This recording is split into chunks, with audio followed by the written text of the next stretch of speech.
पाकी खेती देखकर गर्व किया किसान, अब हूँ जोला बहुत है, घर आवे तब जान।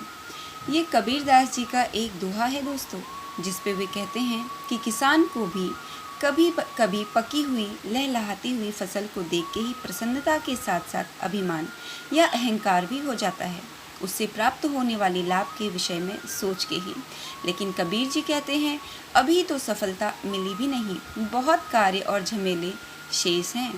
अब मेरे इस दोहे को यहाँ कहने का भाव ये है कि व्यक्ति तो अहंकारी होता ही है, मैं की भावना बहुत जल्द आ घेरती है, कभी सफलता मिलने पर तो कभी उसके मिलने के विचार से ही। परंतु अहंकार के प्रकोप से देवता भी अछूते नहीं रहे। ऐसा ही कुछ हुआ शनिदेव के साथ। क्या, आइए जानते हैं आज के इस वीडियो में। दोस्तों, ये तो आप सभी जानते हैं कि शनिदेव को तेल अर्पित किया जाता है, पर क्यों किया जाता है ये बहुत ही कम लोगों को मालूम होता है। तो दोस्तों, हमारे धर्मशास्त्रों के अनुसार दो कथाओं का वर्णन मिलता है। पहली कथा है रामायण काल की।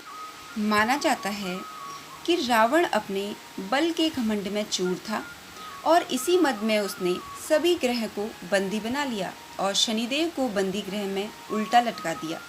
ये तब की बात है जब रावण ने सीता जी का भी हरण कर अशोक वाटिका में बंदी बनाया हुआ था और हनुमान जी सीता जी की खोज में श्री राम के दूत बन के लंका पहुँचे।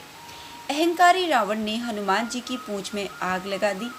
इस बात से क्रोधित होकर हनुमान जी ने पूरी लंका ही जला डाली। लंका के भस्मीभूत होने से बाकी के ग्रह तो मुक्त हो गए, परंतु उल्टे लटके होने की वजह से शनिदेव मुक्त नहीं हो पाए और अग्नि से उत्पन्न लपटों ने उन्हें अत्यंत घायल कर दिया। इसी बीच हनुमान जी की दृष्टि उनमें पड़ी और शनिदेव को मुक्त किया, परंतु तब भी शनिदेव बहुत पीड़ा में थे।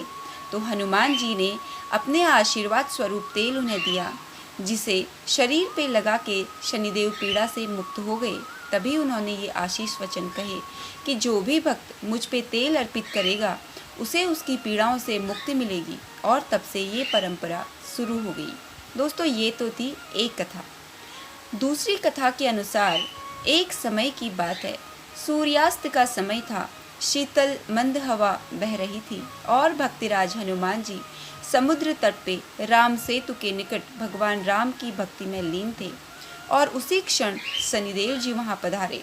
शनिदेव के क्रोधित स्वभाव की वजह से हर कोई उनसे डरता था और उनके मार्ग से हट जाता था।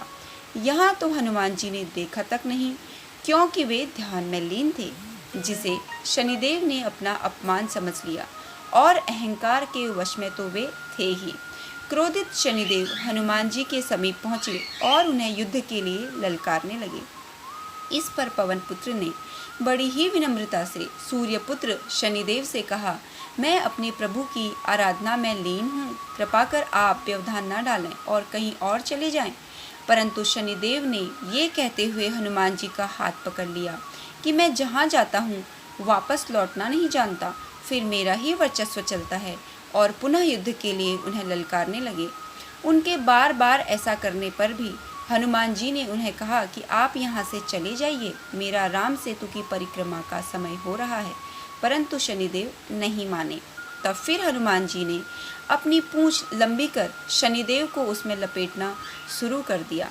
अब शनिदेव पूर्णतया हनुमान जी की पूंछ में बंध चुके थे, तो हनुमान जी ने अपनी परिक्रमा प्रारंभ कर दी। हनुमान जी तीव्र गति से परिक्रमा करने लगे, जिससे उनकी विशालकाय पूंछ शिलाखंडों पे गिरती जा रही थी, जिससे शनिदेव को भारी चोटें लगने लगी। वे लहूलुहान हो गए और अत्यंत पीड़ा में थे और शरीर पूंछ में जकड़ा होने की वजह से वो कुछ कर भी नहीं सके। तब फिर हनुमान जी से क्षमा याचना करने लगे। उनकी उद्दंडता का फल उनको मिल गया है, कृपा कर उन्हें मुक्त करें। इस पर हनुमान जी ने उनसे कहा कि आप मेरे भक्तों की राशि में जाके भी उन्हें पीड़ा नहीं पहुंचाएंगे। तो शनिदेव ने उन्हें ये वचन दिया। तब फिर हनुमान जी ने उन्हें अपने बंधन से मुक्त कर दिया और उनके घावों पर लगाने हेतु तेल अर्पित करा, और शनिदेव वह तेल अपनी देह पर लगा के पीड़ा से मुक्त हुए।